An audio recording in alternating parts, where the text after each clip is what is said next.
身为一个全台走透透、深入体验在地客庄文化的背包客，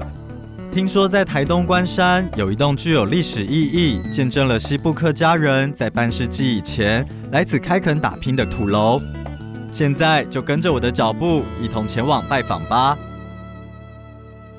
我刚刚看这个苏家土楼啊，它充满了历史的痕迹，而且我刚刚走上来，我发现这个土楼是盖在半山腰间。当初为什么苏家的人会在这里盖这一栋房子？那时候这个地方就是一个凹地的地方，比较平坦，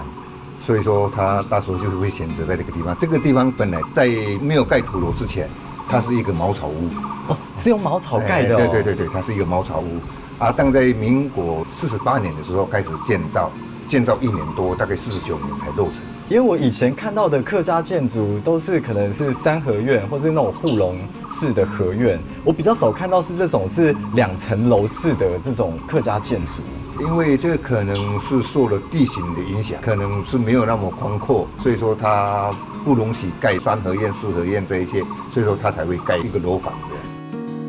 大哥说，早期当地多为原住民部落，我很好奇是什么样的机缘，让原本居住在苗栗的苏家人东迁移居至此呢？日据时代的时候，他们大概在民国30年左右吧，他们成立一个咖啡株式会社，需要工人，所以说他就准许汉人移民到这边来，所以我伯父他算是第一批移民，我是民国以后。我们也是一样从头份过来，同时其实也是为了家人的生活，希望他们能过得更好。对。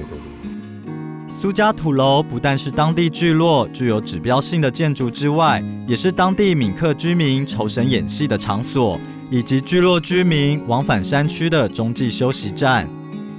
以前我们童年的时候都要去山上养牛，几乎我们每天都会经过这个地方，大家平常也都在这边聚会，就不约而同的都往这个地方移动就对了，因为大家都爱这个地方嘛，都喜欢来这个地方，这是一个精神的这种的象征的地方。抚摸着土楼的斑驳痕迹，感受着先民们筚路蓝缕开垦的艰辛，那种不畏艰苦的客家精神，透过土楼的保存，将深刻记忆在后代子孙的心中。